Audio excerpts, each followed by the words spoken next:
Bonjour frères et sœurs. Bonjour, comment allez-vous ce matin? Je suis un petit peu fatigué, non? Vous allez bien? Ah, c'est mieux.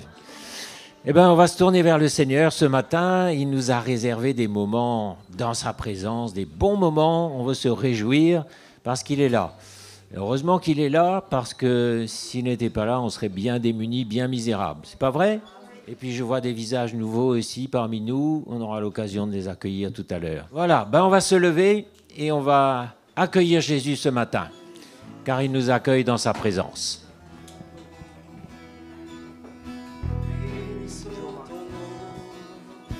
Rendons gloire à ton nom, Seigneur. Nous t'adorons, Jésus. Nous t'accueillons, Seigneur. Tu es le bienvenu parmi nous. Nous t'adorons, nous élevons ton nom. À toi soit la gloire, à toi soit l'honneur.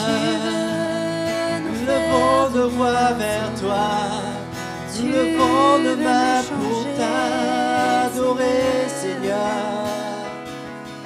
Jésus, alléluia. Un chant s'élève, les yeux se tournent vers toi, se tournent vers toi. L'espoir renaît, les cœurs soupirent après toi. Oui, après toi. En te voyant, nous retrouvons la force de vie. Quand nous sommes en ta présence, nos craintes fuient, elles s'enfuient. Hosanna, Hosanna, tu es le roi, le sauveur, à toi la gloire et l'honneur. Hosanna, Hosanna, nous t'accueillons parmi nous. Sois le bienvenu, ô Jésus. Dans ton royaume, entends le cri des cœurs qui reviennent à toi. Reviennent à toi. Dans ton royaume, les vies brisées sont restaurées, sont restaurées. En te voyant, nous retrouvons la force de vie. Quand nous sommes en ta présence, nos craintes fuient, elles s'enfuient. Hosanna, Hosanna,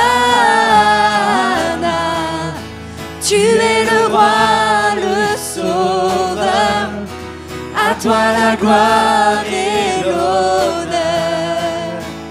Hosanna, Hosanna, nous t'accueillons parmi nous. Sois le bienvenu, ô Jésus. Nous t'accueillons parmi nous. Sois le bienvenu, ô Jésus. Nous t'accueillons parmi nous. Sois le bienvenu, ô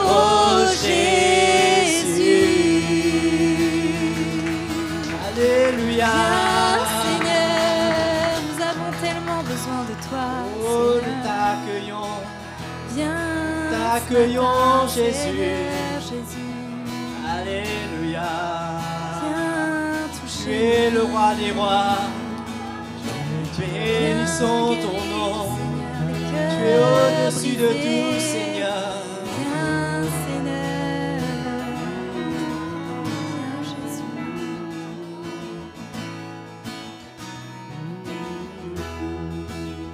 Il est le roi. Et le Seigneur, il est celui qui m'a délivré. Gloire à mon roi, gloire au Seigneur, gloire à celui qui m'a délivré. Il est le roi. Il est le roi et le Seigneur, il est celui qui m'a délivré. Gloire à mon roi, gloire au Seigneur, gloire à celui qui m'a délivré. Jésus. Jésus fort et puissant roi, régnant sur tous les royaumes de la terre. Élevez vos voix et chantez, Seigneur de tout l'univers, il est le roi des rois. Il est le roi et le Seigneur, il est celui qui m'a délivré. Gloire à mon roi, gloire au Seigneur, gloire à celui qui m'a délivré. Jésus. Jésus fort et puissant roi, régnant sur tous les royaumes de la terre. Élevez vos voix et chantez, Seigneur de tout l'univers, il est le roi des rois.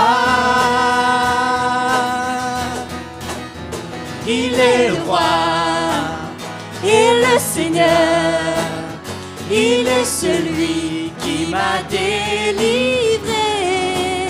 Gloire à mon roi, gloire au Seigneur, gloire à celui qui m'a délivré. Il est le roi. Il est le roi et le Seigneur, il est celui qui m'a délivré. Gloire à mon roi, gloire au Seigneur, gloire à celui qui m'a délivré. Gloire à celui qui m'a délivré. Gloire à celui. Gloire à celui qui m'a délivré. Merci Alléluia. Jésus d'être venu nous chercher, Seigneur. Alléluia. Merci. Ce matin, on peut acclamer encore le Seigneur.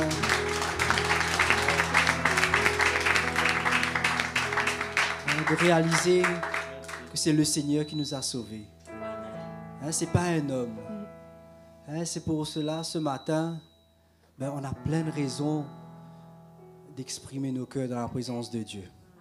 De ne pas, des fois on peut avoir les mains dans les poches serrées, mais comment Jésus a brisé la condamnation sur nos vies. Il nous a pardonné nos péchés. Comment ce matin on peut venir dans la liberté pour rendre gloire à Jésus. Pour élever nos voix, élever nos cœurs et rendre grâce à Jésus. Pour juste, il y a un chant qui dit, il y a sa présence et dans nos vies. C'est une réalité, c'est tellement une réalité d'avoir l'Esprit de Dieu qui habite en nous. De savoir tout ce que nous traversons, nous ne sommes pas seuls, mais Dieu est avec nous. Et c'est pour cela on peut le louer, on peut l'adorer. On sait que même si tout est en train d'être secoué, mais Jésus est là. Comme avec les disciples, il était dans la barque, il y avait la tempête, mais Jésus était là. Une parole du Seigneur, ça peut calmer la tempête. Une parole du Seigneur, ce que nous voyons qui peut être une montagne, ça, c'est aplani. Mais comment le Seigneur ce matin nous dit, regardons à lui. Regardons à lui qui est le roi des rois, le Seigneur des seigneurs. C'est lui qui est sur le trône, qui revient bientôt nous chercher. Comment nous avons cette grâce d'être dans la présence du Dieu vivant ce matin. Je crois qu'on peut lever nos voix et remercier le Seigneur ce matin. Jésus, nous rendons gloire à ton nom, Seigneur. Nous rendons gloire à ton nom parce que c'est toi qui nous as sauvés. C'est toi qui es venu nous trouver, Jésus. C'est toi qui nous as appelés vers toi, Seigneur. Et comment ce matin nos cœurs sont remplis de reconnaissance, remplis, Seigneur Jésus, de louanges. Parce que Jésus, tu nous as sauvés, tu nous as rachetés. Et comment, Jésus, nous ne pouvons pas rester tranquilles, nous ne voulons pas être timides dans ta présence. Mais combien nous voulons vraiment saisir cette grâce, ce pardon que tu nous as accordé. Combien nous ne voulons pas que cela soit vain. Mais nous voulons que ce pardon coule dans nos vies, que ton amour inonde nos cœurs ce matin. Et que tu relèves nos têtes là où on n'a pas de foi, mets la foi dans nos cœurs, Jésus. Pardonne-nous là où on a pu passer à côté. Mais comment ce matin, nous ne voulons pas rater ta présence. Nous ne voulons pas manquer ce rendez-vous avec toi. Mais nous voulons te rencontrer. Nous voulons t'accueillir dans ce lieu. Nous voulons bénir ton nom, Jésus. Nous voulons que tu touches nos vies ce matin, Jésus. Combien tu es venu nous trouver, Seigneur. Tu es descendu sur cette terre pour nous chercher, pour offrir ta vie pour nous, Jésus. Oh, nous louons ton nom, Seigneur. Alléluia. Tu es venu délivrer à jamais. Tu nous as retrouvés dans ce monde égaré. Tu es venu nous délivrer à jamais. Tu nous as retrouvés dans ce monde égaré. Jésus, tu vis, tu es ressuscité. Tu as tout accompli pour nous redonner la vie. Alléluia, pour ta bonté.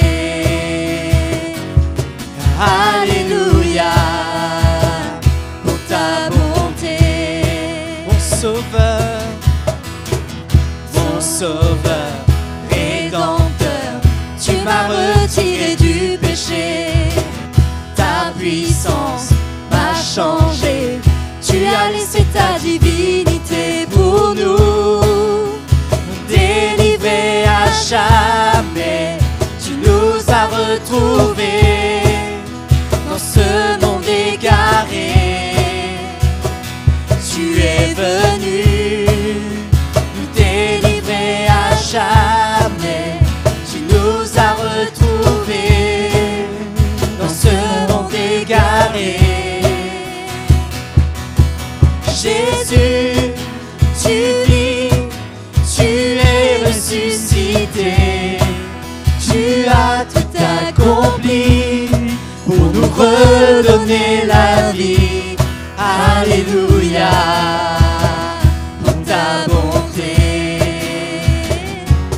Alléluia, pour ta bonté. Mon sauveur, rédempteur, tu m'as retiré du péché. Ta puissance m'a changé. Tu as laissé ta divinité pour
rendons gloire, Seigneur. Bénissons ton nom, Jésus. Nous bénissons ton nom, Seigneur. Qui est comme toi? Nous rendons gloire à ton nom. Tu es digne de louange. Alléluia.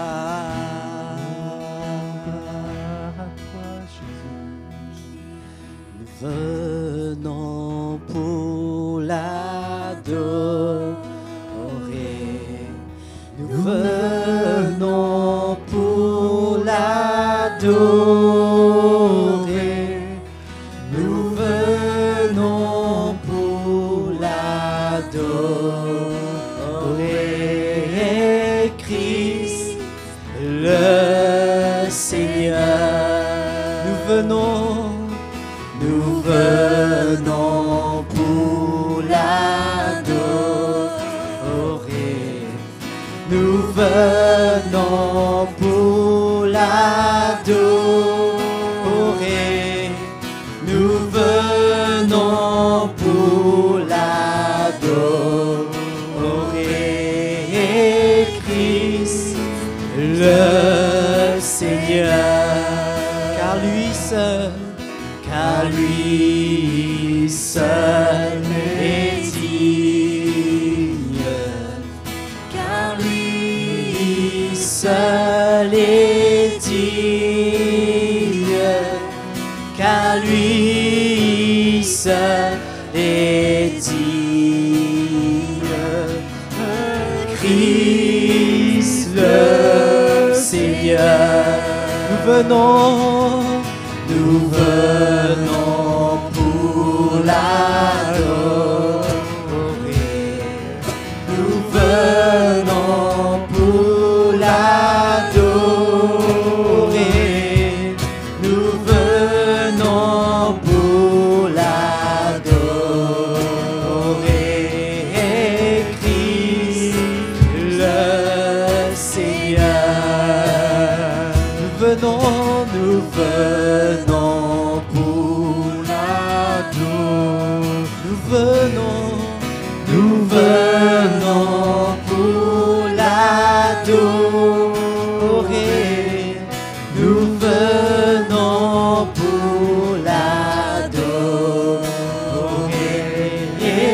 Christ le Seigneur. Christ le Seigneur. Christ le Seigneur.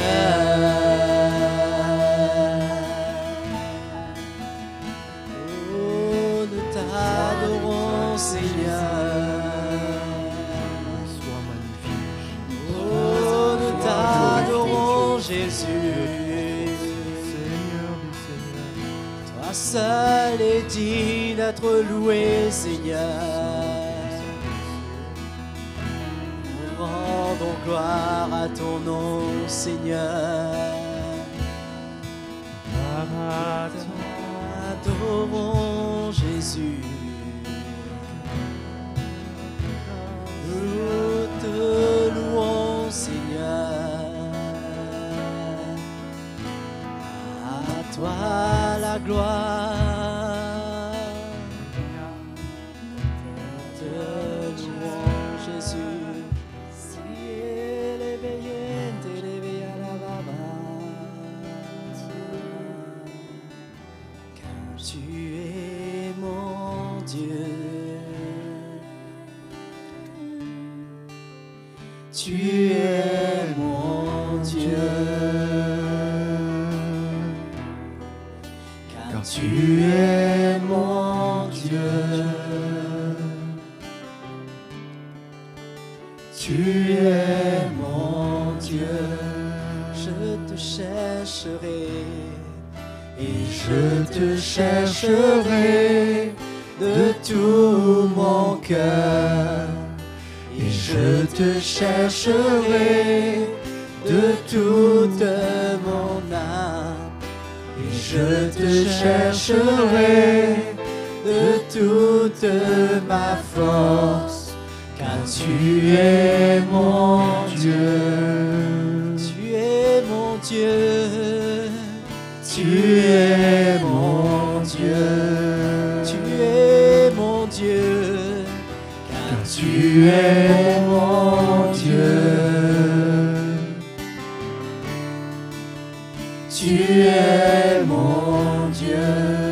Je te chercherai, et je te chercherai de tout mon cœur. Et je te chercherai de toute mon âme. Et je te chercherai de toute ma force. Tu es mon Dieu, tu es mon Dieu, tu es mon Dieu, tu es mon Dieu, car tu es mon Dieu, tu es mon Dieu. Je veux t'adorer, je veux t'adorer de tout mon cœur. Je veux t'adorer de toute mon âme. Et je veux t'adorer de toute ma force, car tu es mon Dieu.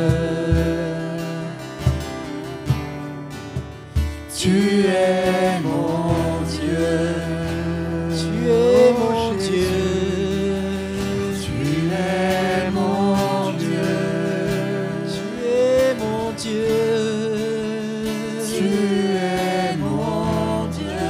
Alléluia. Tu es mon Dieu. Tu es mon Dieu.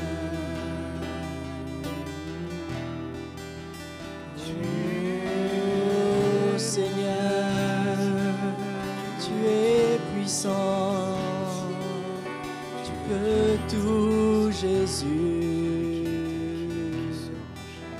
tu peux tout Seigneur, tu es le tout-puissant, nous t'adorons. Il est temps pour toi d'accepter ce chemin étroit et resserré qui est devant toi. C'est à toi de prendre ce chemin. Jésus marche devant toi. Il te tend la main. Mets ta main dans la sienne et il te conduira. Ce n'est pas par ta force, par tes propres efforts que tu pourras changer tes enfants, que tu pourras changer ceux qui sont autour de toi. Mais tu as besoin d'accepter et de reconnaître que ta vie est devant ton Dieu, qu'il veut te façonner à son image. Et il n'y a qu'un chemin, c'est te dépouiller de toi-même, te dépouiller de tes raisonnements, te dépouiller de tes conceptions, te dépouiller de ta manière de vivre, te dépouiller même de ton passé, de regarder à ce que Jésus a fait à cette croix pour toi. Ce matin, que la foi se lève dans ton cœur pour faire un pas de plus et accepter ce chemin qui se resserre devant toi. Ne regarde ni à droite ni à gauche. Et plus tu avanceras dans la connaissance de ton Dieu, dans cette relation intime avec lui, tu verras les choses changer autour de toi. Pas dans le naturel, mais dans l'esprit. Car je t'appelle à vivre une vie dans l'esprit. Pour me ressembler, pour porter mon cœur. Il est temps pour toi. Le chemin est devant toi. Comme Jésus a tracé ce chemin, c'est toi qui traceras ce chemin pour ta famille, pour tes enfants, accepte de t'identifier aux souffrances de Jésus. Par amour pour son Père, il a accepté cette croix. Et toi, par amour pour lui, vas-tu accepter de prendre sa main? C'est là qu'est le repos, c'est là qu'est la vie.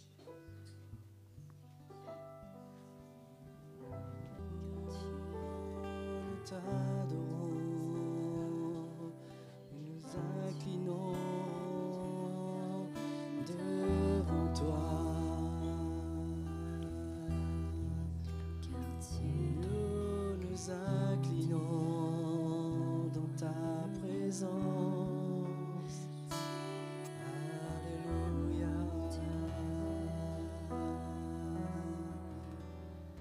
Nous t'adorons.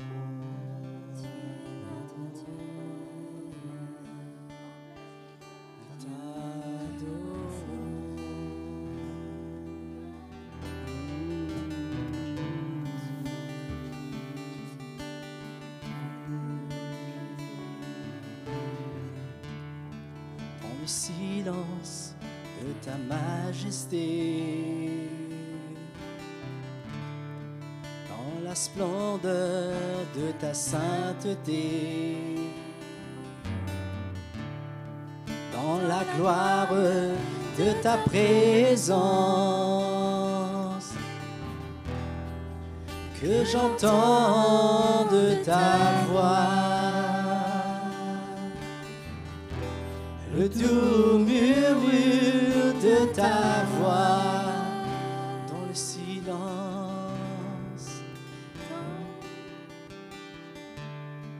dans le silence de ta majesté,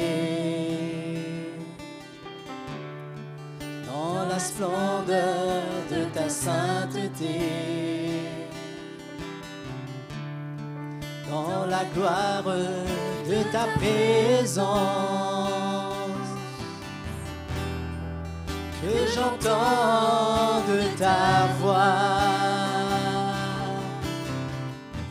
le doux murmure de ta voix. Seigneur, j'aime me tenir devant toi, je mets ma vie à tes pieds. Je viens pour t'adorer, toi seul, oh mon Dieu. J'élève mes mains devant toi, de tout mon cœur je t'adore, que j'entende ta voix.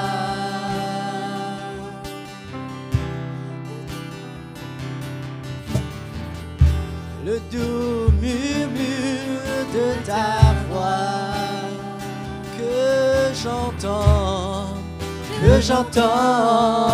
ta voix. Le doux murmure de ta voix, que j'entende ta voix. Le doux murmure de ta voix.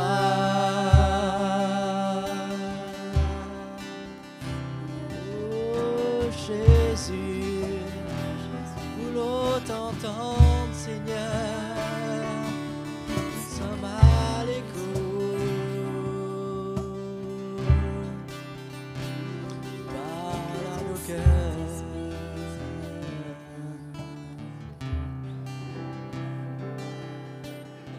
Alléluia. Ce matin encore, Jésus, tu es là, vivant dans notre cœur. Et Seigneur, ton désir, c'est que nous soyons en paix, que nous vivions dans la paix, dans le repos. Ce n'est pas ta volonté, Seigneur, que nous soyons amers, frustrés, dans des luttes, dans des amertumes, dans une solitude. Mais tu nous as donné une famille, tu nous as réconciliés, tu nous as procuré la paix. Et tu nous dis que notre pire ennemi, c'est nous-mêmes. L'ennemi d'autrefois, il a été vaincu.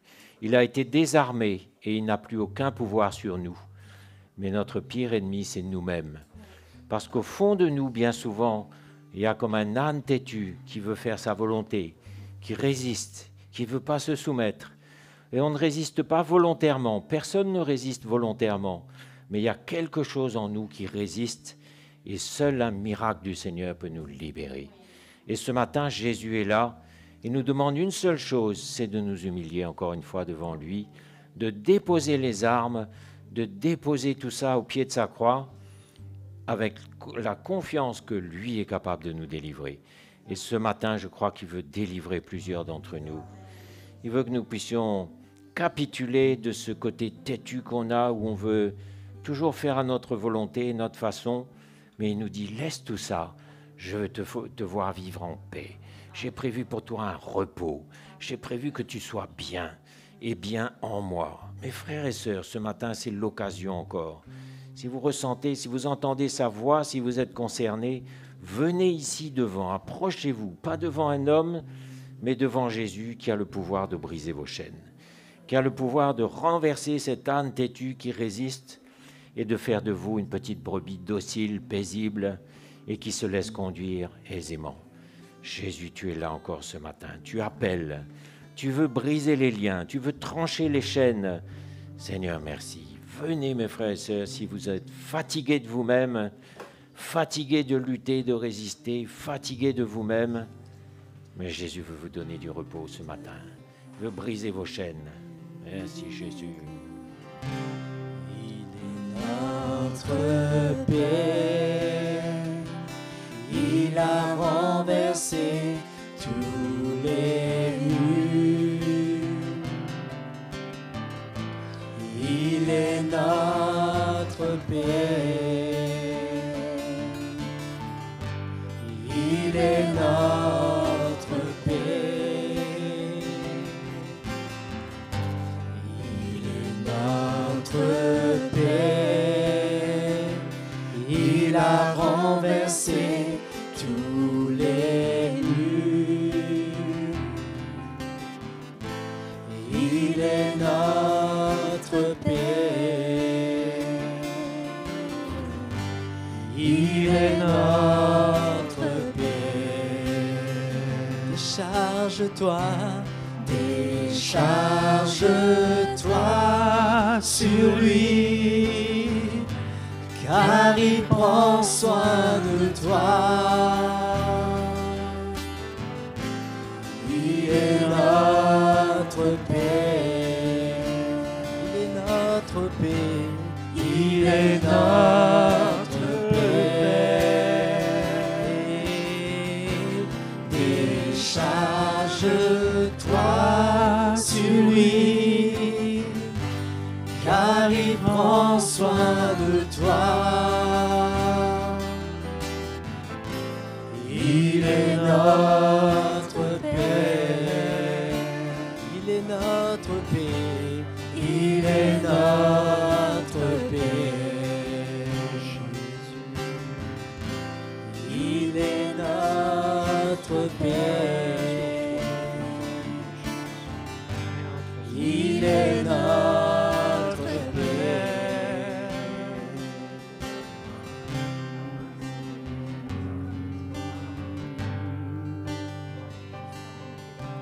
Je reconnais que tu peux tout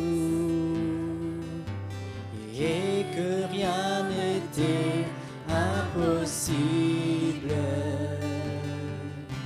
Je reconnais que tu peux tout et que rien n'était impossible. Seigneur, fais-moi voir ta gloire. Seigneur, fais-moi voir ta gloire. Ta gloire, oh Seigneur. Seigneur, fais-moi voir ta gloire. Je reconnais que tu peux tout et que rien n'était impossible. Je tu peux tout et que rien n'était impossible. Seigneur, fais-moi voir ta gloire. Seigneur, fais-moi voir ta gloire. Seigneur, Seigneur, fais-moi voir ta gloire.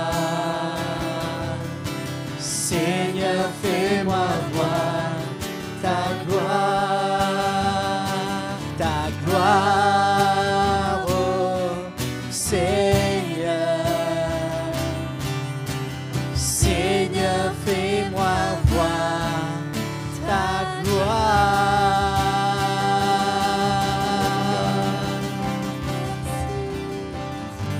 Alléluia. Alléluia. Gloire à toi, Jésus, car c'est pour la liberté que tu nous as affranchis. Tu as payé le prix, Seigneur, pour avoir des enfants libres et heureux, qui marchent de victoire en victoire, de progrès en progrès. Seigneur, merci pour ton héritage, pour cette joie des enfants de Dieu, cette joie du salut. On peut se réjouir ce matin, Seigneur. On peut se réjouir dans ta présence. On peut acclamer Jésus, mes frères et sœurs, ce matin. Ah, il est merveilleux.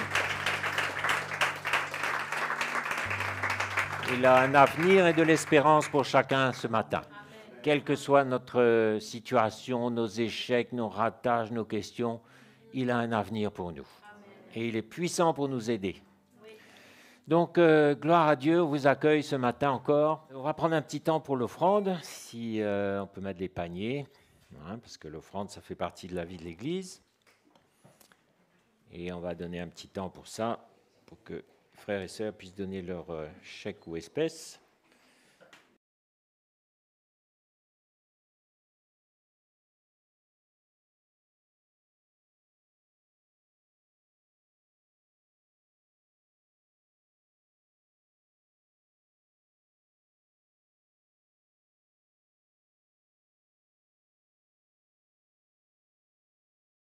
Et ce matin, je voulais encourager un petit peu sur un thème qui m'est venu cette semaine, c'est quel est notre héritage? Quel est l'héritage des chrétiens? Parce qu'on donne nos vies, on sert le Seigneur, on s'efforce de lui obéir, mais bien sûr, tout ça a un but, tout ça a une finalité, et ça nous motive, parce que quand on a une vision, quand on a un but, ben, ça nous donne du courage pour supporter ce qui est difficile aujourd'hui, parce que nous savons que Jésus est un Dieu de récompense. Le Seigneur est celui qui récompense ses enfants quand ils sont sérieux, quand ils s'appliquent à lui plaire. Il y a une récompense qui nous attend. Et on voudrait bien rappeler encore aujourd'hui, ce matin, quel genre de récompense le Seigneur a pour nous, parce qu'il ne faudrait pas se tromper. Et beaucoup courent après des récompenses matérielles, beaucoup courent après des choses matérielles sur cette terre, mais c'est clair que le Seigneur n'a pas grand-chose pour nous sur cette terre. La vraie demeure des hommes, c'est dans le royaume de Dieu, c'est dans le siècle à venir. Notre vraie place, c'est là-haut, auprès du Seigneur, dans sa présence. Et bien sûr, le Seigneur peut nous donner maison, voiture, travail, salaire. Il nous donne ce qu'il veut nous donner, mais l'erreur serait de courir après ça et de mettre notre cœur dedans et de pousser des racines dans la terre. Parce que nous sommes des voyageurs de passage sur cette terre, nous sommes des pèlerins sur cette terre, nous sommes comme... il est souvent question d'une tente. Vous savez, on habite dans une tente qui est provisoire. Et même Abraham, quand on voit sa vie, ben, le Seigneur n'avait rien pour lui sur cette terre. Il lui a dit, tu vois, ce pays, eh ben, tes descendants y habiteront, mais toi, je ne vais rien te donner là. Son héritage, c'était nous, c'était... sa postérité, toutes les nations qui seraient issues de lui, qui sera le père de nombreuses nations, c'était quelque chose qui était dans l'esprit, qui était futur, qui était dans les lieux célestes. Et aujourd'hui aussi, le Seigneur n'a pas grand-chose pour nous sur cette terre. Bien sûr, il nous donne tout ce qu'il faut, mais nous travaillons pour la nourriture qui ne périt pas. On ne travaille pas pour la nourriture qui périt, et on sait d'ailleurs que le Seigneur nous nourrit. Mais notre joie, notre fierté, c'est de travailler pour le royaume de Dieu, de travailler pour des choses éternelles, parce qu'une vie d'homme, ça passe vite, ça passe très très vite, en un clin d'œil, c'est fini. Nous sommes une vapeur qui paraît pour peu de temps, sommes comme une flamme de bougie, mais les choses éternelles sont éternelles. Et celui qui fait la volonté de Dieu demeure éternellement. Imaginez-vous un peu la joie qu'on aura de vivre dans le siècle à venir, dans la présence de Jésus, et notre plus grande récompense, justement, sera d'être dans sa présence, d'être proche de lui, d'être dans sa présence, c'est ça qu'il désire. Et puis à côté de ça, beaucoup seront sauvés aussi, peut-être comme à travers du feu, et ils seront dans le royaume de Dieu, c'est déjà merveilleux, mais peut-être un peu loin, un peu éloigné de sa présence, alors que son désir, sa volonté, c'est qu'on soit proche. Et je vais lire pour vous, on ne va pas s'attarder dessus, mais dans Apocalypse 21 et 22, je vais lire pour vous. Il habitera avec eux et ils seront son peuple et Dieu lui-même sera avec eux. Donc dans la Jérusalem céleste, le Seigneur a prévu d'habiter avec nous. Imaginez un peu, aujourd'hui les yeux de notre cœur le voient, on ressent sa présence, on sait aussi de par la foi, de par l'esprit qu'il a mis en nous, qu'il est là au milieu de nous, qu'il est là dans notre cœur, mais on ne peut pas encore savourer sa présence comme on la savourera plus tard. Mais dans la Jérusalem céleste, dans le monde à venir, nos yeux le verront. Et à cette phrase qui dit « Heureux les cœurs purs, car ils verront Dieu ». Vous voyez ?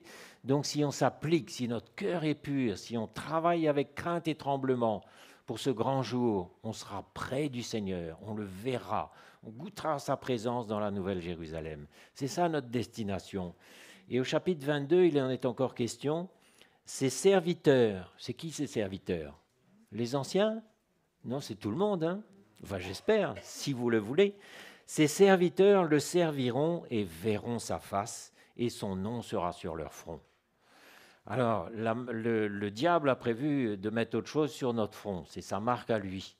Mais le Seigneur a prévu de mettre son nom sur notre front, et il a prévu que nous le servirons et que nous verrons sa face, et que son nom sera sur nos fronts. Voilà un peu, imaginez, dans la nouvelle Jérusalem, dans ce monde où nous allons, où on sera tout près du Seigneur, dans son entourage proche, on bénéficiera de sa lumière, de tout ce qu'il a. Mais mes frères et sœurs, qu'est-ce qu'on peut désirer de meilleur ? Qu'est-ce qui peut être mieux ? Qu'est-ce qu'on peut désirer sur cette terre, des voitures, des maisons, des richesses, etc. Tout ça, c'est peu de choses, c'est rien du tout à côté de ce pourquoi nous travaillons. Et on va lire quelques versets qui vont nous éclairer. On va lire d'abord dans 1 Pierre 1 au verset 3. Et là, on va prendre le temps de lire 1 Pierre 1, verset 3, ce que Pierre nous dit. « Béni soit Dieu, le Père de notre Seigneur Jésus-Christ, qui, selon sa grande miséricorde, nous a régénérés. » Régénérer, ça veut dire changer de nature. Autrefois, nous avions une nature de péché, maintenant nous avons une nature d'enfant de Dieu. Bien sûr, un enfant de Dieu, il a toujours sa chair, qui va toujours lui suggérer de mauvaises choses, mais le Seigneur nous a donné la solution, c'est la croix, pour la réduire à l'impuissance, et maintenant nous sommes des enfants de Dieu. Donc il nous a régénérés, complètement changés de nature, pour une espérance vivante, par la résurrection de Jésus-Christ d'entre les morts, pour un héritage qui ne peut ni se corrompre, ni se souiller, ni se flétrir, il vous est réservé dans les cieux. Donc il y a un héritage qui est réservé dans les cieux pour les chrétiens. Ça vous réjouit, ça ? Imaginez que vous appreniez demain que votre, je sais pas qui, vous lègue tous ses biens, vous avez un héritage extraordinaire, des millions d'euros, ça va vous réjouir, non ? Mais l'héritage du Seigneur, c'est tellement plus. Parce que justement, le Seigneur nous encourage à mettre notre trésor en sécurité, là où la rouille et la teigne ne travaillent pas, où les voleurs ne percent ni ne dérobent, mais notre héritage est là, en sécurité. Mais seulement cet héritage que Dieu nous a préparé, on peut en saisir une miette, ou quelques miettes, ou une partie, ou alors tout. Et c'est là qu'on va s'encourager ce matin surtout, parce que moi j'ai envie de saisir vraiment l'héritage du Seigneur. Je n'ai pas envie que quand j'arriverai là-haut, le Seigneur me dise, comme tu as été négligent, tu auras juste quelques petites pièces, quelques miettes, ce serait tellement dommage. Moi j'ai envie d'avoir tout, d'avoir la récompense, d'avoir l'héritage que le Seigneur a pour moi. Vous aussi ? Ça va nous encourager à être sérieux tous les jours et à répondre avec sérieux à son appel. parce qu'il nous a réservé quelque chose de tellement beau. Un héritage qui ne peut ni se corrompre, ni se souiller, ni se flétrir, et qui nous est réservé dans les cieux. À nous qui, par la puissance de Dieu, sommes gardés par la foi pour le salut, prêts à être révélés dans les derniers temps. Alors aujourd'hui, on a déjà un acompte, on a le Saint-Esprit qui vit en nous, on a l'Évangile, on a la famille de Dieu, mais quand même on souffre d'être en quelque sorte séparé de Dieu. Vous souffrez de ça? Vous sentez que, bon, bien sûr, il est là, mais en même temps, pas complètement encore, parce que le plan de régénération n'est pas encore complètement accompli. Oui, on a été régénéré, mais cette régénération sera complète, sera parfaite, le jour où nous aurons revêtu notre corps glorieux, notre domicile céleste. Et là, la chair n'existera plus, la maladie, la vieillesse, la mort, tout ça, les larmes, ça n'existera plus, ce sera fini pour toujours. On aura un corps glorieux, on sera dans la gloire de Dieu. Là, notre héritage sera vraiment accompli, vraiment complet. Pour arriver là, on va travailler ensemble à notre salut avec crainte et tremblement, tous ensemble. Hein. Et tant qu'on travaille, le Seigneur est avec nous, il met son sceau sur ce que nous faisons, il est avec nous, il nous approuve, et il nous dit, c'est bien, continue, je suis avec toi, et ta récompense sera grande dans les cieux. Une récompense qu'on ne mérite pas, mais le Seigneur a décidé de nous la donner. Qu'est-ce qu'on va faire, hein? Donc on va tout faire pour saisir cette récompense-là, parce que le Seigneur veut récompenser ceux qui sont fidèles. 2 Corinthiens 5, verset 1. Nous savons en effet que si cette tente où nous habitons sur la terre est détruite, nous avons dans le ciel un édifice qui est l'ouvrage de Dieu. Un édifice. Alors, cette tente, vous voyez, il est question de cette tente encore, c'est-à-dire que le domicile dans lequel nous habitons ici, c'est-à-dire le corps de chair, il passe, il flétrit, on commence à peiner, on vieillit un jour. Et d'ailleurs, pour tous ceux qui, comme moi, commencent à prendre de l'âge, moi je suis tombé sur le psaume 71 cette semaine. On ne va pas le lire, hein, vous lirez chez vous, mais c'est merveilleux. Et quand j'ai lu ce psaume, ça m'a sauté à la figure, je me suis dit, mais Seigneur, tu es en train de me parler. Ça s'appelle « Prière d'un homme âgé ». Et c'est l'époque où David commençait à prendre de l'âge, et probablement il s'inquiétait, pas qu'il s'inquiétait, mais enfin, il commençait à réaliser sans doute, voilà, mes forces déclinent, j'arrive un peu sur la pente descendante. Et qu'est-ce qui est sorti de son cœur? D'abord des louanges. Seigneur, merci pour tes œuvres qui sont merveilleuses. Merci pour tout ce que tu as fait dans ma vie. Merci pour qui tu es. Une louange de reconnaissance. Et puis en même temps, ce qui sort de son cœur aussi, c'est Seigneur, tu ne m'abandonneras jamais. Tu es avec moi. Ma récompense m'attend dans le ciel. Et il était dans une paix totale. Et quand j'ai lu ça, moi aussi, cette semaine, le Seigneur a fait un véritable miracle. Ça a mis une paix dans mon cœur, mais alors quelque chose d'extraordinaire. Seigneur veut que vous soyez en paix. Et ce matin, il est question de lutte, de frustration, de toutes sortes de choses. Ça, ce sont les fruits de la chair. Et la chair a son remède, c'est la croix.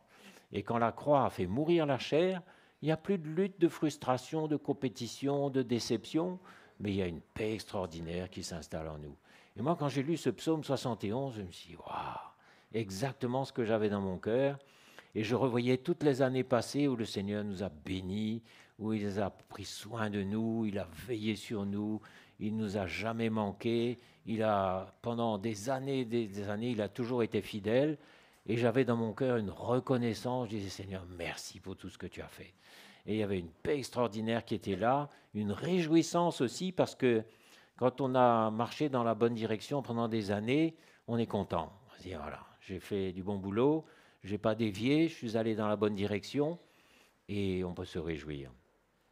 Donc nous avons dans le ciel un édifice qui est l'ouvrage de Dieu. Aujourd'hui, on a un édifice qui est peut-être une maison, un appartement, je ne sais pas, mais ça c'est comparé à une tente, c'est passager, ça ne durera pas. Mais l'édifice de Dieu, il est éternel, et je ne crois pas que ce soit une maison qui nous attende là-haut. Pour s'abriter de quoi? Franchement, hein, de la pluie, du froid, il n'y aura plus rien de tout ça. Mais je crois que la vie là-haut ressemblera à tout ce qu'on ne peut même pas imaginer. Mais ce sera excellent. Un édifice qui est l'ouvrage de Dieu, alors qu'ici, souvent, c'est l'ouvrage des hommes, hein, avec des malfaçons, avec toutes sortes de défauts. mais là c'est un édifice qui est l'ouvrage de Dieu, qui sera parfait, qui va nous réjouir, une demeure éternelle qui n'a pas été faite de main d'homme. Aussi nous gémissons dans cette tente, on gémit dans cette tente, c'est vrai, hein, désirant revêtir notre domicile céleste, si du moins nous sommes trouvés vêtus et non pas nus. Pour être vêtus, il faut accomplir les œuvres justes des saints, qui sont les œuvres vivantes que Jésus a préparées pour nous. C'est ça nos vêtements, les œuvres vivantes préparées d'avance. Nous gémissons, accablés dans cette tente, parce que nous voulons non pas nous dépouiller, mais nous revêtir, afin que ce qui est mortel soit englouti par la vie. Et le vœu du Seigneur, en effet, c'est de nous dépouiller de la chair et de nous revêtir de Christ. Et celui qui nous a formés pour ça, c'est Dieu, qui nous a donné les arts de l'esprit. Il ne nous a pas donné tout de suite, il nous a donné des arts. Les arts, c'est 10%, c'est un acompte. Et déjà, ça nous donne soif de plus. On a déjà les arts de notre héritage. Hein? Mais la plénitude, le solde, on aura là-haut si on a marché droit jusqu'au bout. Nous sommes donc toujours pleins de confiance. C'est vrai? Il y a des jours pas trop quand même. Hein? Mais bon, ça c'est le langage de la foi. Et nous savons qu'en demeurant dans ce corps, nous demeurons loin du Seigneur. Voilà ce qu'il ressent quand il écrit ça. Dans ce corps-là, je suis comme dans une prison. Mon corps me limite, il est fatigué, il est vieux aujourd'hui, ou même s'il est jeune, de toute manière, c'est quand même une prison, parce qu'on est limité dans ce corps physique, il y a plein de choses qu'on ne peut pas faire. Nous savons qu'en demeurant dans ce corps, nous demeurons loin du Seigneur, car nous marchons par la foi et non par la vue. Et nous sommes pleins de confiance, deuxième fois, et nous aimons mieux quitter ce corps et demeurer auprès du Seigneur. Alors je crois que si l'Évangile a gagné notre cœur, il n'y a pas photo, hein, si on vous demande qu'est-ce que vous préférez, rester dans cette prison-là ou partir maintenant avec Jésus. Alors, on ne va pas répondre à la question parce que c'est Jésus qui décide.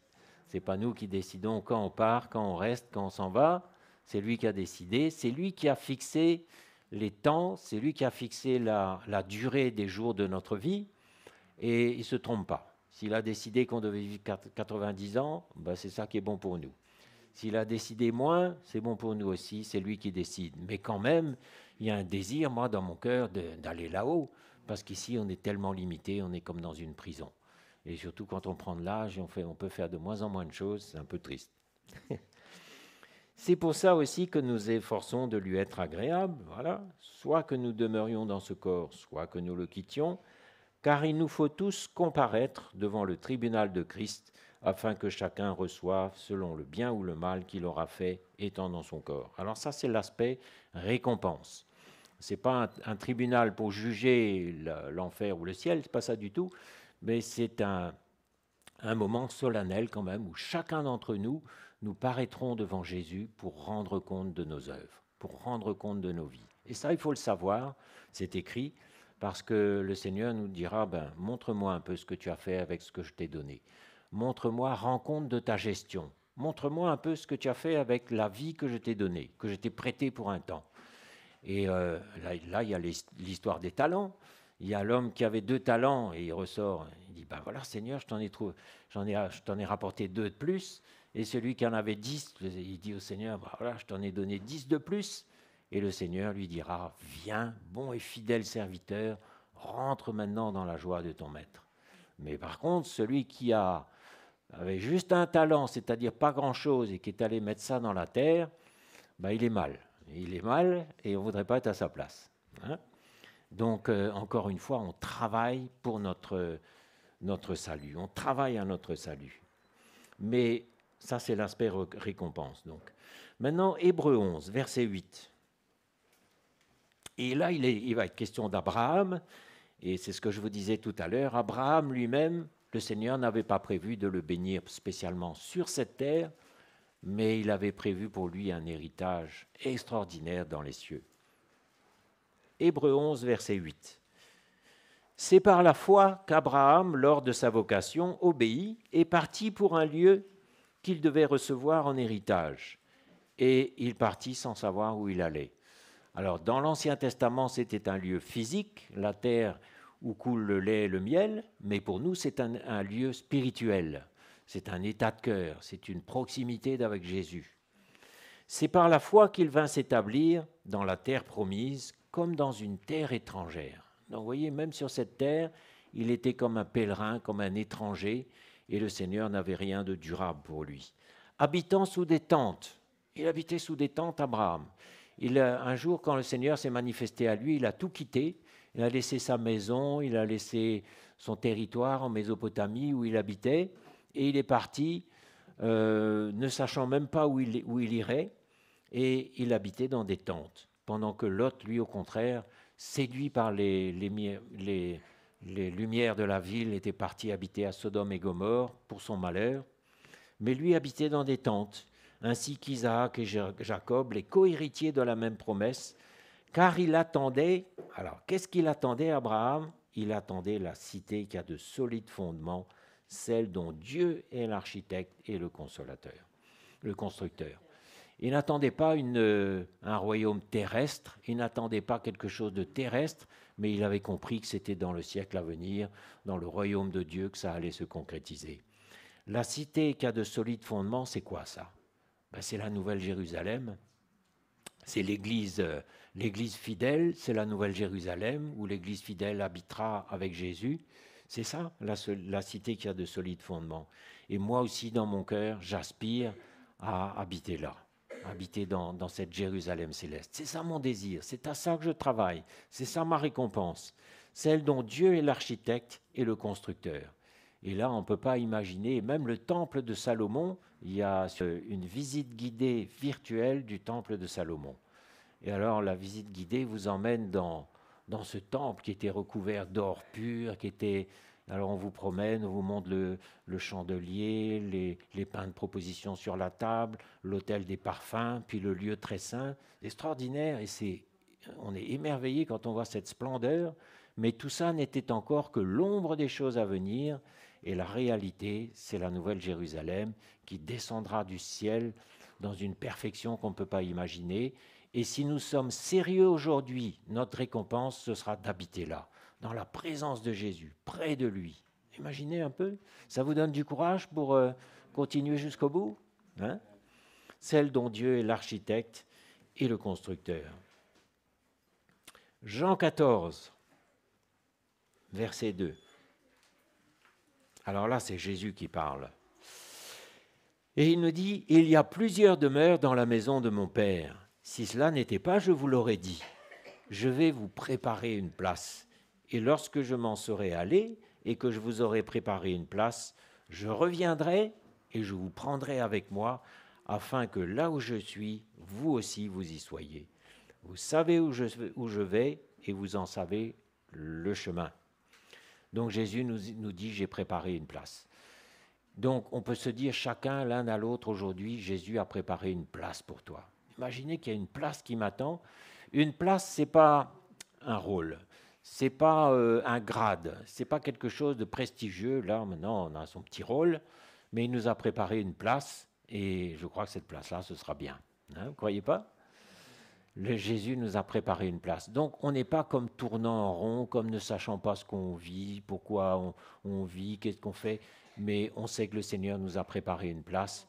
Il nous a préparé spécialement pour chacun parce qu'on est tous différents. Et dans le corps de Christ, il y a le petit doigt, il y a le majeur, le pouce, les bras, les jambes.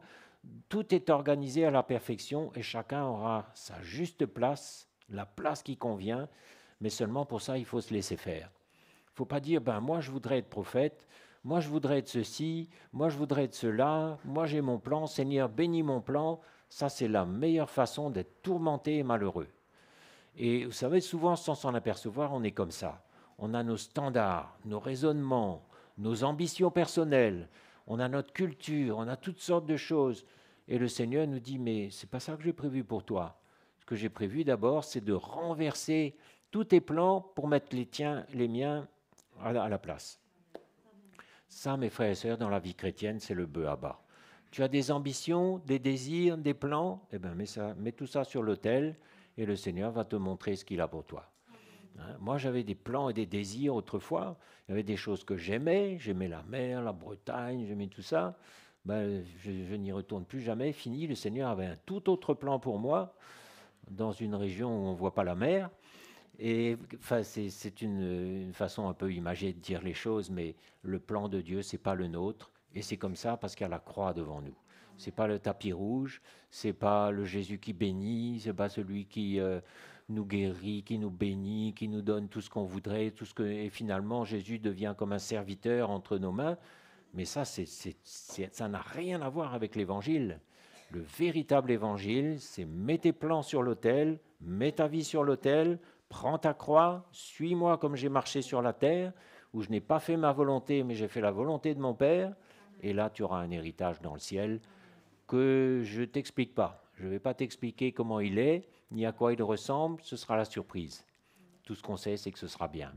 Hein? La vraie vie chrétienne, mes frères et sœurs, on met nos plans sur l'autel, on renonce à nos plans, et on dit « Seigneur, je suis prêt à tout ». Et quand le Seigneur agit, il renverse beaucoup de choses. On est prêt ? Il renverse beaucoup de choses. Il est capable de renverser tout, mais à la place, il nous donne des choses que lui a prévu de nous donner. Ça, c'est la croix. Ça, c'est le vrai évangile. Et avec ça, il y a une souffrance, il y a un déchirement, il y a des brisements, mais il y a une paix extraordinaire.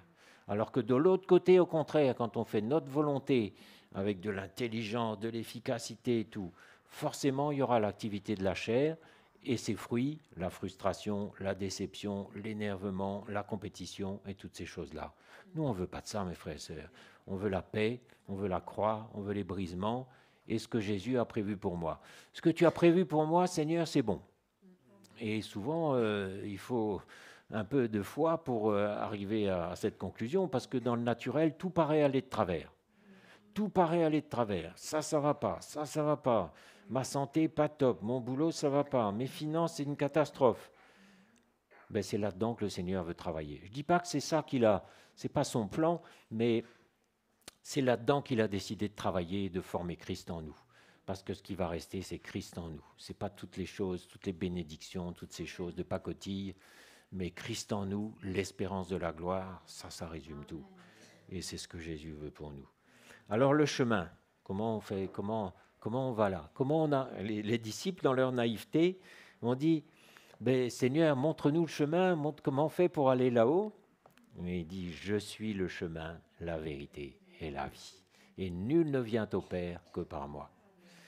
Et on marche sur les traces du Seigneur.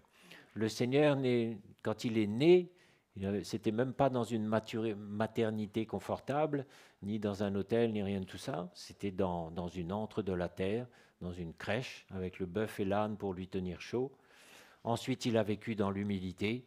Ésaïe 53 nous dit qu'il n'avait même rien pour attirer les regards, ni éclat, ni beauté, rien qui attire les regards. Nous n'avons fait de lui aucun cas, nous l'avons méprisé.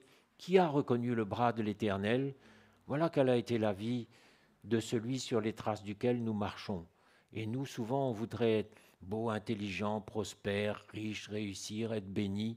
Mais le Seigneur nous dit, marche sur mes traces. Moi aussi, sur la terre, j'avais aucun héritage. Ni éclat, ni beauté, ni rien.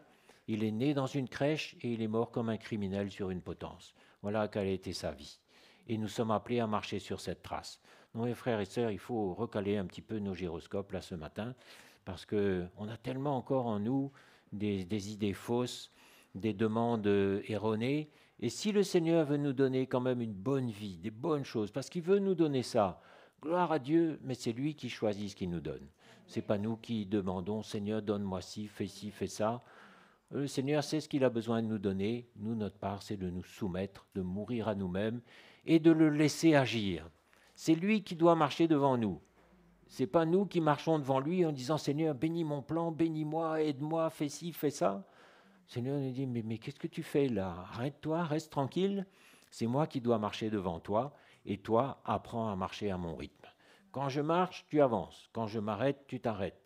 Quand je veux te briser, tu acceptes. Quand je veux te reprendre, tu te laisses faire. Docile. » Vous savez, un petit agneau dans le troupeau, il se laisse conduire, il est docile et il est en sécurité. Mais le bouc, là, qui a des cornes, il donne des coups de cornes, il n'est pas d'accord. Et même le berger n'arrive pas à le canaliser et il risque un jour de tomber dans un précipice. Donc, je suis le chemin, la vérité et la vie, Jean 14. Matthieu 6, verset 19.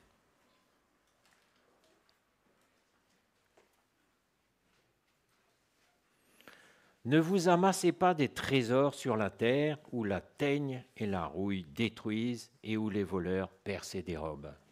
Alors ça va être de plus en plus vrai, parce que à tous les coins de rue aujourd'hui, il y a des pièges, des arnaques, pour parler familièrement, toutes sortes de choses.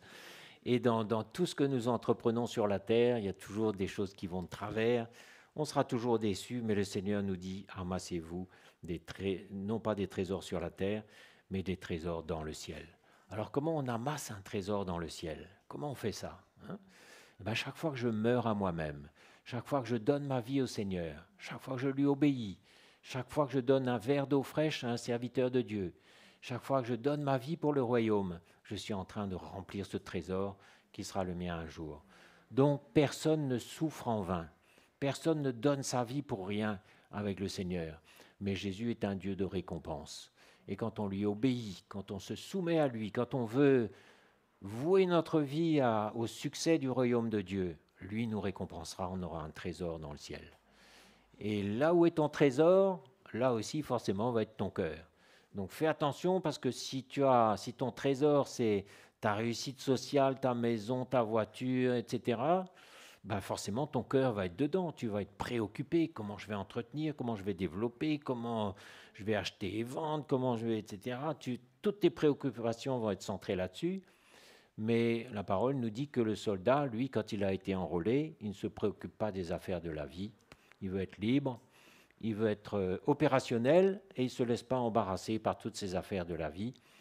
Et si mon trésor, c'est la vie éternelle, ben, il y a beaucoup de choses que je vais laisser de côté et je vais me consacrer à l'église locale, au service de Dieu, à tout ce que le Seigneur met devant moi. Et ça, je peux vous dire, ça réjouit, ça nous réjouit.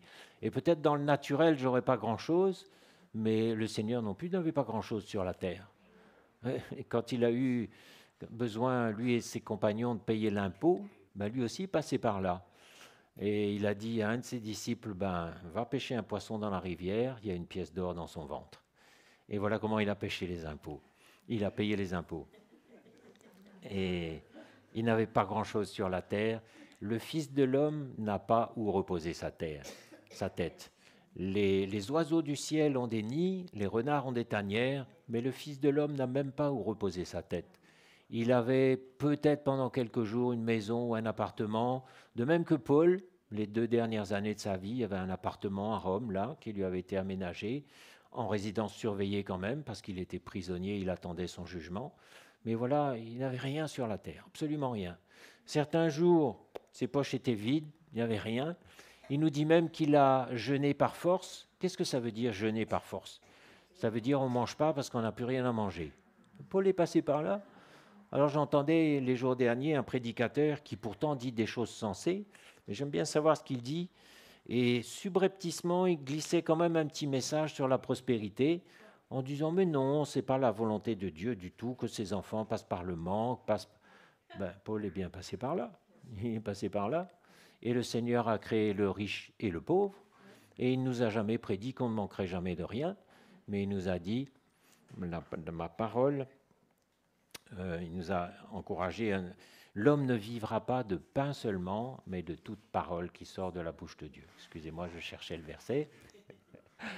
Donc, il y a des moments où ce verset-là devient une réalité. Et il faut qu'il devienne à un moment une réalité, où le Seigneur permet qu'on passe par le manque, c'est fait exprès, c'est voulu, on passe par le manque, et le Seigneur veut voir comment on réagit, comment tu réagis là.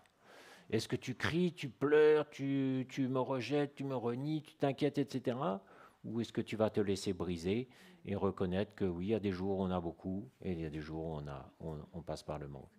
Et Paul est passé par là et il dit lui-même, certains jours j'étais comblé de bien, d'autres jours j'ai jeûné par force, je n'avais plus rien à manger.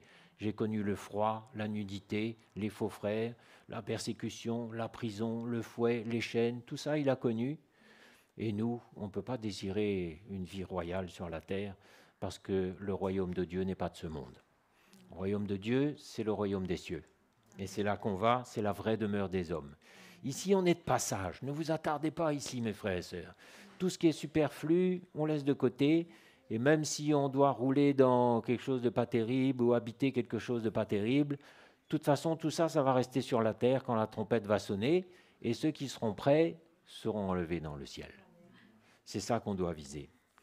Amassez-vous des trésors dans le ciel où la teigne et la rouille ne détruisent pas et où les voleurs ne percent ni ne dérobent, car là où est ton trésor, là aussi sera ton cœur. Donc souviens-toi où est ton trésor. 2 Corinthiens 4, verset 16. C'est pourquoi nous ne perdons pas courage. Est-ce que quelqu'un perd courage ce matin? Et même si notre homme extérieur se détruit, notre homme intérieur se renouvelle de jour en jour. Car nos légères afflictions du moment présent produisent pour nous, au-delà de toute mesure, un poids éternel de gloire, parce que nous regardons non pas aux choses visibles, mais à celles qui sont invisibles. Car les choses visibles sont passagères, les invisibles sont éternelles. Voilà, donc quand vous souffrez de la bonne façon, ça produit un poids éternel de gloire. La gloire, c'est là, la gloire de Dieu, c'est là où nous habiterons, c'est notre destination, notre héritage. Et bien voilà comment on construit notre héritage, comment on construit ce domicile céleste où nous allons, en acceptant que, ben oui, il y a des légères afflictions du moment présent, il y a des souffrances, il y a des brisements, il y a des maladies, il y a toutes sortes de drames qui se produisent, mais sachez que quand vous acceptez ça avec un bon cœur, vous êtes en train de construire ce trésor que Jésus vous a préparé dans les cieux. Et vous ne serez pas réduit à vous contenter des miettes.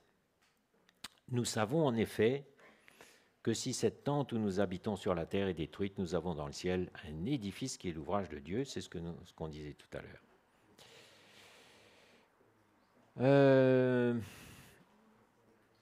Et puis 1 Corinthiens 3, verset 14. Alors, là, c'est l'aspect des récompenses. Vous savez que selon ce que nous aurons accompli fidèlement, etc., le Seigneur a décidé de nous attribuer des récompenses. Donc, quand on arrivera devant le tribunal de Christ, dont il était question tout à l'heure, le Seigneur évaluera nos actes, nos vies, nos œuvres, et en fonction de cela, il y aura des récompenses. Et on voit ça aussi dans la parabole des mines, dans la parabole des talents. Et le Seigneur dit, ben, tu as été fidèle dans peu de choses, maintenant moi je vais t'en confier des grandes. Tu as produit 5 talents avec les 2 que tu avais, ou 10 avec les 5 que tu avais. Tu avais reçu 3 mines, tu m'en rapportes 10, ben, tu recevras le commandement de 10 villes. Donc il y aura des récompenses, il y aura des responsabilités que le Seigneur nous confiera aussi.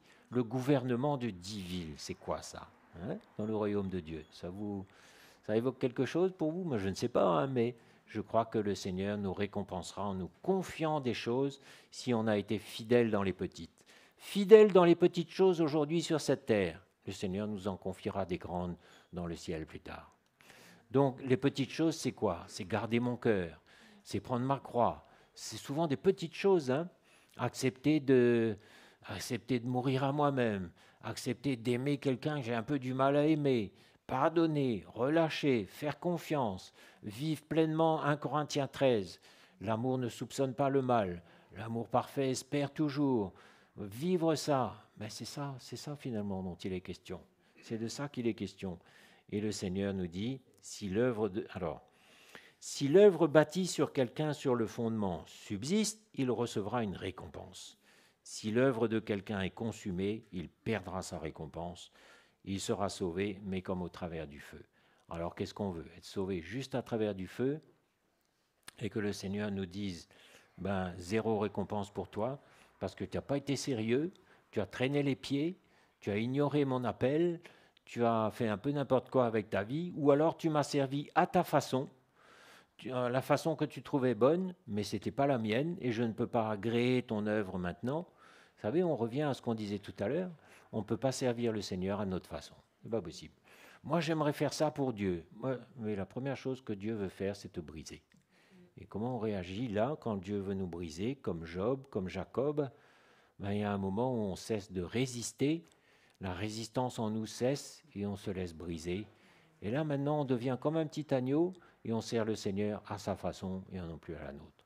Il y a trop de chrétiens qui servent à leur façon, qui ont encore leur vie dans leurs mains, qui décident, qui tranchent, qui font des choses pour Dieu. Ça, c'est un peu la religion, c'est un peu la démarche religieuse, mais la vraie vie chrétienne, c'est de se laisser briser, comme Jésus, il a appris l'obéissance par les choses qu'il a souffertes. Il n'a pas appris dans les livres seulement, il n'a pas appris dans des écoles bibliques, il a appris l'obéissance par les choses qu'il a souffertes. Et nous aussi, nous apprenons la vie de Dieu par les choses que nous acceptons de souffrir. Accepter de souffrir, parce qu'il nous a été fait la grâce non seulement de croire, mais aussi de souffrir. Et ça fait partie, ça aussi, de notre héritage sur la terre, parce que le Seigneur a prévu ça sur la terre, mais c'est comme un poids éternel de gloire qui se construit là-haut dans le même temps.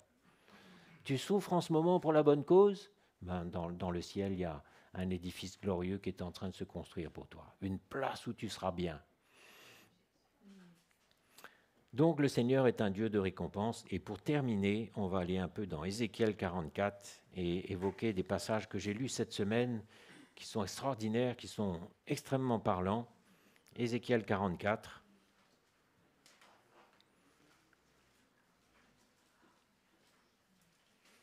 On peut lire à partir du verset 10. Et là, on va voir deux catégories de Lévites. Et la vision d'Ézéchiel, ici, nous propulse dans le siècle à venir, dans le royaume de Dieu. Et on voit ce qui se passe là, à la fin. Et on voit des Lévites qui n'ont pas été sérieux pendant leur vie sur la terre, et d'autres, au contraire, qui ont été sérieux. Et on va voir les conséquences. Verset 10. Les Lévites qui se sont éloignés de moi, quand Israël s'égarait et se détournait de moi pour suivre ses idoles, ils porteront la peine de leurs iniquités. Ils seront dans mon sanctuaire comme serviteurs. Ils auront la garde des portes de la maison et feront le service de la maison.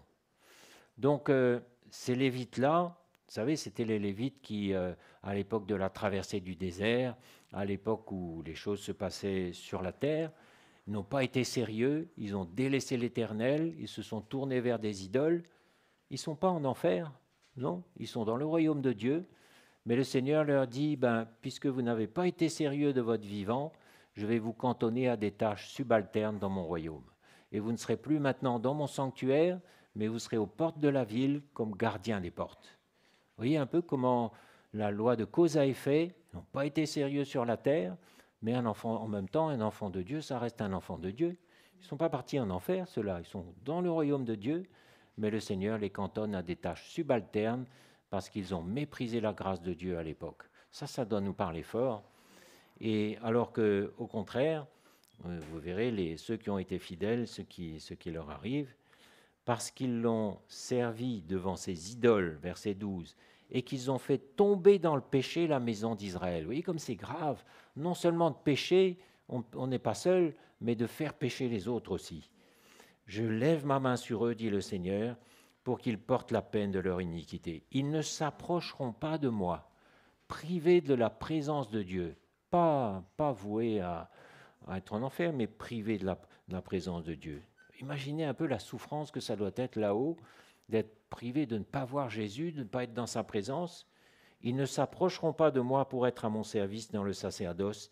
Ils ne s'approcheront pas de mes sanctuaires, de mes lieux très saints. Ils porteront la peine de leur ignominie et des abominations qu'ils ont commises. Je leur donnerai la garde de la maison et ils en feront tout le service et tout ce qu'ils doivent s'y faire. Donc aujourd'hui, notre style de vie détermine la récompense que nous aurons là-haut. Mais, au verset 15, les autres, les sacrificateurs, les Lévites, les fils de Tsadok, qui ont fait le service de mon sanctuaire, quand les enfants d'Israël s'égaraient loin de moi, ceux-là s'approcheront de moi pour me servir. Ceux-là, le Seigneur leur dit, approchez-vous, venez dans mon sanctuaire et vous me servirez dans ma présence. Et ils se tiendront devant moi pour m'offrir la graisse et le sang, dit le Seigneur l'Éternel. Ils entreront dans mon sanctuaire, ils s'approcheront de ma table pour me servir, ils seront à mon service. Et lorsqu'ils franchiront les portes du parvis intérieur, alors etc., une description. Et au verset 23, on va un peu plus loin, ils enseigneront à mon peuple. Verset 24, ils seront juges dans les contestations. Et un peu leur récompense, ceux-là qui ont été sérieux, qui ont été fidèles dans les moments un peu d'apostasie, le Seigneur les récompense. Il leur a dit, vous avez été sérieux dans les petites choses sur la terre, maintenant je vous confie des grandes choses. Vous savez, les Lévites, c'était des gens qui étaient appelés à des fonctions très nobles. Ils étaient appelés à aider les sacrificateurs dans le service, dans le tabernacle d'abord, puis dans le temple ensuite, et ils servaient dans les choses très saintes, dans le lieu saint. Toute cette manipulation là sur les chandeliers, les pains de proposition, l'autel des parfums, ils faisaient tout ce service, ils avaient un appel noble. Ben nous aussi, est-ce qu'on n'a pas un appel noble? Est-ce que le Seigneur n'a pas déchiré le voile pour qu'on puisse entrer dans la présence du Dieu vivant? On y est aujourd'hui dans la présence du Dieu vivant. Quand on est dans la louange, avec un cœur pur, quand on s'approche avec assurance du Dieu de la grâce pour être secouru dans nos besoins, on est dans la présence du Dieu vivant, les yeux de notre cœur le voient, eh bien, ça va se concrétiser dans le siècle à venir par cette récompense où nous serons dans sa présence. Nos yeux verront le roi, les cœurs purs le verront, nous verrons Jésus, nous serons près de lui, et c'est ça qu'il désire, c'est avoir ses enfants autour de lui. Mais ceux qui n'auront pas été sérieux, ben, ils le verront de loin, ils diront, oui, bon, le rayonnement là-bas, c'est lui, mais ils ne pourront pas s'approcher, et ils sauront, vous savez, c'est tellement triste d'arriver là-haut et de se dire, mince, le Seigneur avait un héritage superbe pour moi, il avait préparé des choses merveilleuses, et j'ai tout gâché, parce que j'ai été léger, parce que je n'ai pas voulu pardonner, je n'ai pas voulu prendre ma croix, j'ai résisté, alors qu'il me demandait de m'humilier. C'est tellement bête, et maintenant c'est trop tard. Quand on arrive là-haut, c'est trop tard. Hein, les jeux sont faits, c'est trop tard, on ne peut plus y revenir. Tout est possible ici-bas. C'est ici-bas que tout se joue. Et encore une fois, on ne parle pas d'aller en enfer, du jugement, du salut. Ce n'est pas de ça qu'on parle. On parle des récompenses. On parle de l'héritage. On parle de la récompense que Jésus a prévue pour nous. Qui désire la plénitude de l'héritage de Dieu, hein? Cette vie éternelle, cette abondance de vie, être rempli du Saint-Esprit, rempli de lumière, être dans la cité céleste. Oh là là, lisez l'Apocalypse, lisez tous les prophètes qui ont parlé de ça, Daniel et tous les autres, et ça va vous donner soif de plus. Alors, où est notre espérance aujourd'hui, hein? Seigneur, bénis-moi, donne-moi, donne-moi. Ça, c'est de la pacotille, ça n'a aucune valeur. Mais soyons comme Abraham, qui avait entrevu la cité céleste, celle qui a des solides fondements, qui dure pour toujours. Il avait entrevu ça. Et il a vu de loin aussi le jour du Seigneur. Il s'est réjoui, on nous dit. Ben, nous aussi, on a en point de mire cette cité céleste où le Seigneur nous a préparé une place. Chacun d'entre nous, on peut se dire aujourd'hui, le Seigneur m'a préparé une place dans cette cité céleste-là. Donc aujourd'hui, on va être sérieux. On va donner nos vies. On va renoncer à nous-mêmes, on va prendre notre croix, on va servir à fond jusqu'à son retour. Et ça va aller vite, hein, vous allez voir. Et la promesse est pour nous. D'accord? Ça vous donne soif, ça vous excite un petit peu à servir le Seigneur? Eh bien, je crois qu'on peut se réjouir parce qu'on est les plus privilégiés de tous les hommes. Hein? Et si quelqu'un est malade, qu'il appelle les anciens, et les anciens lui feront l'onction d'huile. Vous savez, quand on a un besoin, il faut appeler. Je termine là-dessus parce que, par exemple, quand vous êtes malade, est-ce que vous attendez que le médecin vous téléphone? Est-ce que vous attendez que le médecin vous appelle, qu'il vienne vers vous? Ben, vous pourrez attendre jusqu'à être... hein? Quand on est malade, on appelle le médecin. Quand vous allez mal, appelez le médecin des âmes. Je sais pas, vous devez savoir qui il faut appeler. Mais appelez, cherchez de l'aide. Vous gagnerez beaucoup de temps, beaucoup. Mais restez seul et vous allez vous morfondre. Hein? Personne ne veut que... Le Seigneur ne veut pas qu'on se morfonde, mais il veut au contraire qu'on soit... Il a tout prévu pour qu'on soit restauré, relevé, fortifié, parfois même guéri. Mais entre-temps, il a peut-être un travail à faire. Jésus est bon, on va se lever, on va le bénir ce matin.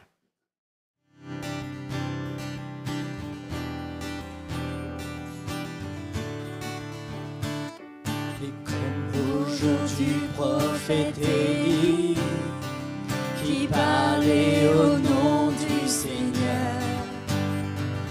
Et comme au jour de ton serviteur, Moïse qui rétablissait la justice. Ces jours de grande épreuve, de famine, de guerre, de ténèbres, nous sommes une voix dans le désert, criant. Préparez la voie du Seigneur. Voici il vient au son de la trompette, chevauchant les nuées, brillant comme le soleil. Élève ta voix, c'est l'année du jubilé, et du mont Sion vient le salut.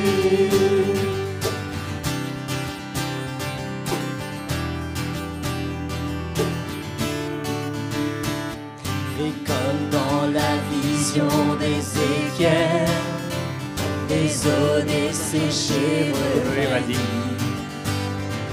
Et comme au jour de ton serviteur, David relevant l'autel de louange.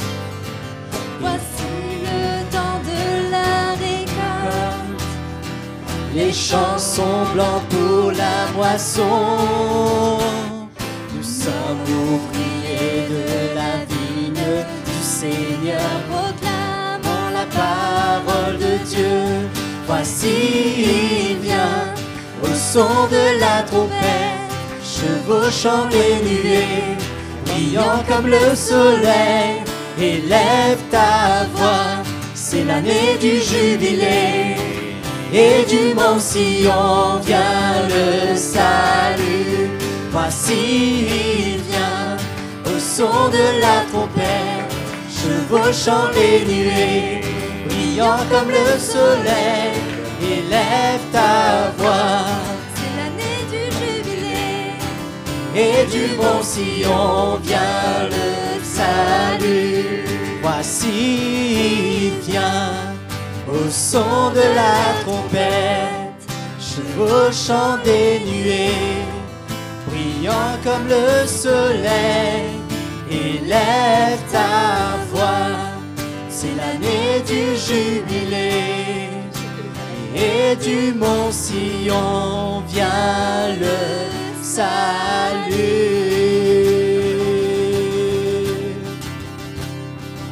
Alléluia. Alléluia. Ce matin, on peut se réjouir, mes frères et sœurs. Vraiment, on peut se réjouir. On est les plus privilégiés et le Seigneur a payé un grand prix pour nous obtenir cet héritage-là. L'héritage des enfants de Dieu dans la lumière, comme dit la parole. Donc on va remercier Jésus ce matin, en prenant son corps qui a été brisé pour nous. Jésus, merci, car tu as payé un grand prix pour que nous soyons là ce matin. Et nous ne voulons pas fouler ta grâce aux pieds, nous ne voulons pas attrister l'esprit, mais voulons au contraire prendre au sérieux ton appel, afin d'hériter de tout ce que tu as pour nous, Seigneur, car nous ne voulons pas nous contenter de miettes, mais nous voulons saisir tout l'héritage que tu as préparé pour nous dans ton sacrifice sur la croix.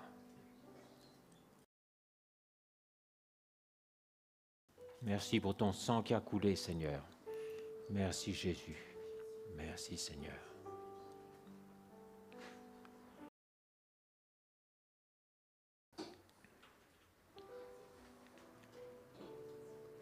Alléluia. Et que ce repas ce matin nous fortifie. Quand on prend un repas dans le naturel, il fortifie notre corps. Mais ce repas ce matin va fortifier nos forces spirituelles, va nous donner du courage, il va nous fortifier dans notre être intérieur et il peut même susciter des guérisons, des miracles. Tout est possible à celui qui croit. Et au moment où nous communions avec le Seigneur, il peut faire n'importe quel miracle dans notre corps. Merci Jésus. Alléluia.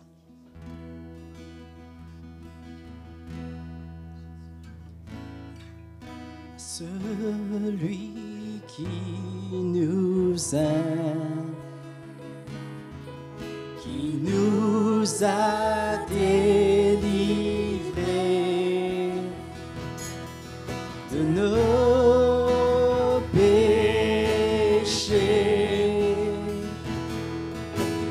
par son sang, et qui a fait de nous un royaume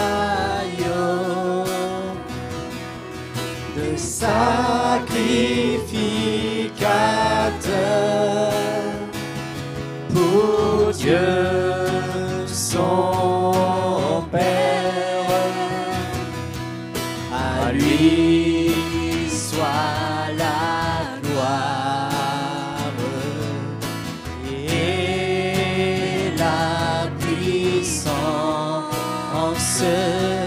À lui soit la gloire et la puissance au siècle des siècles.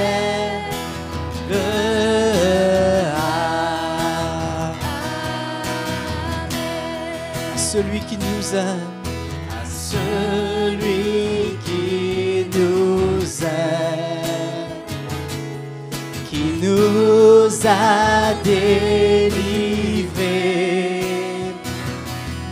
de nos péchés par son sang, qui a fait de nous un royaume de sacrificateurs pour Dieu son Père. À lui soit la gloire et la puissance.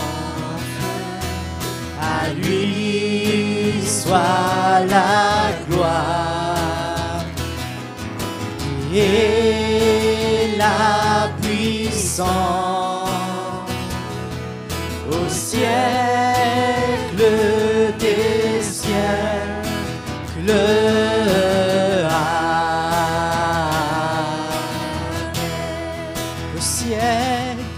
Au siècle des siècles.